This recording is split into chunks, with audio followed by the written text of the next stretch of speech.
Good morning. I'm doing something a little different today on the channel. Thanks for watching today. Thanks for subscribing. I'm getting more subscribers with each episode. Hope to continue the growth of the channel and share something new with you guys. As you know, my name's Chris. I have young onset Parkinson's disease, and I'm going to do a video vlog. I believe I said blog in the first episode. It's a video blog, so therefore vlog. On my way to getting DBS, deep brain stimulation surgery for my Parkinson's disease. I wanted to be able to kind of walk you guys through that, what it looks like, the run up to it, and everything that would go with that. Today, I'm going to do a little curveball. I've been talking about some pretty heavy topics, stuff people don't necessarily like to talk about, pain, just living with a disease or disorder. For me, it's a movement disorder, Parkinson's disease, which I've had since my 20s. Was not diagnosed until 37, 38, right there in 2014. Is that right? 15 was the actual diagnosis, 2015.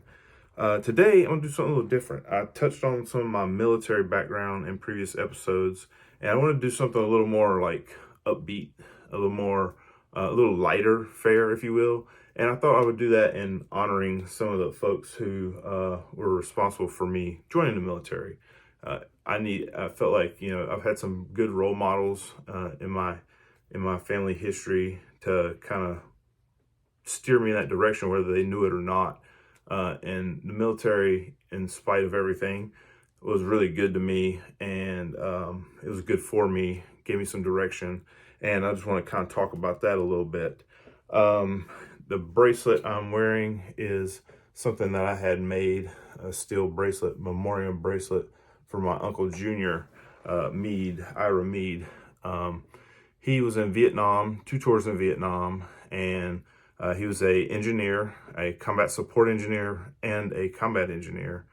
And he, unfortunately, with his job that they had, he was exposed to Agent Orange quite a bit. If you know anything about the Vietnam War, the Agent Orange that they used to defoliate the forest and the jungle ended up giving a lot of guys cancer. They came back home and unfortunately brought the war back home with them. And my Uncle Junior, let me see here, I can't remember this off the top of my head. He died at the young age of 43. So I have a birthday coming up Thursday. I will be 47. So it's just hard to imagine a life with so much promise. And he was a happy guy. He was a great guy, but I loved him. Honorable guy, and his life was cut short. It's really kind of sad, but I want to focus on the man himself. You could probably see a little bit of glare from there we go. There's a hole right there on my wall. This is where this picture goes. My Uncle Junior's basic training photo. Thanks to my mom and Memo for giving me that copy of the picture. What I did is I turned my home office, my former home office, into a family military history museum. So I've got stuff all over the walls. That's my Love Me wall back there of my stuff personally from the Army and Air Force. Got some Air Force stuff over here for me too. But yeah, I might show some of this stuff to you guys. I got some cool stuff here from, let's see, what's the oldest stuff I have? American Civil War, the World Wars, and up to the global war on terrorism. So yeah, I've got some cool stuff here I can show you guys. But Uncle Junior had a big impact on me joining the Army. Closer to home, he lived in Tennessee.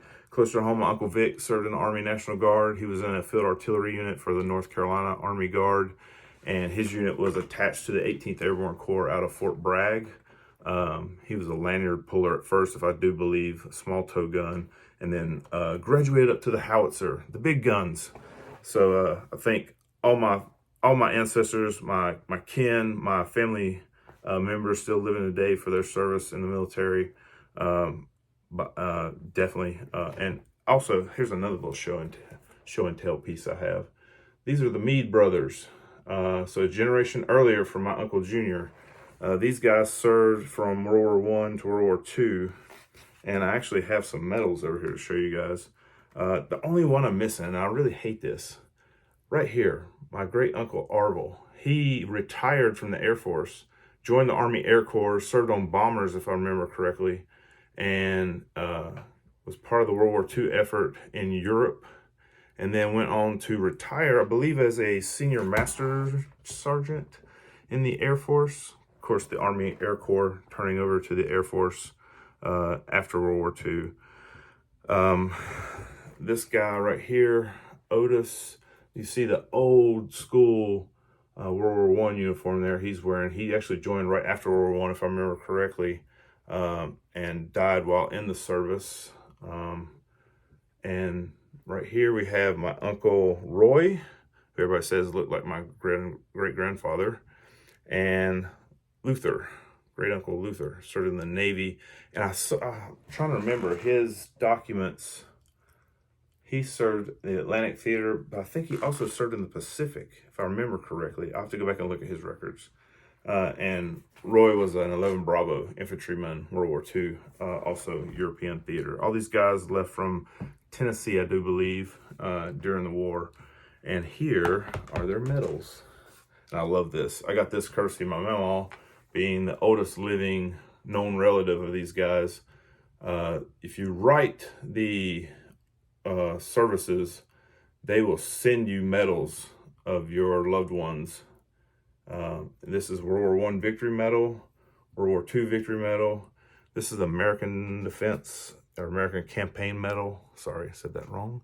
And this is the medal given to the folks who served in the American, European, African, Middle East campaign. So Operation Torch, North Africa, anywhere in Europe. And then this is the Pacific Campaign Medal for anyone who served in the battle against Japan. So yeah, that's pretty much it for my video today. I'm going to do my best going forward to keep this to 8 minutes or less. I know I ramble a lot, and I'm definitely not a wannabe YouTube personality, social media guy. I'm just a guy with Parkinson's trying to share my story to help out other folks with Parkinson's or family members of folks with Parkinson's, so you can have a flavor of what's going to happen should you be a candidate for DBS surgery. If you would, please hit that subscribe button, then click on the little bell for notifications. That way as I update new videos, you'll get notified. And if you like the video, give me a like, comment below, any questions, happy to entertain them. And thank you guys for tuning in today. Bye.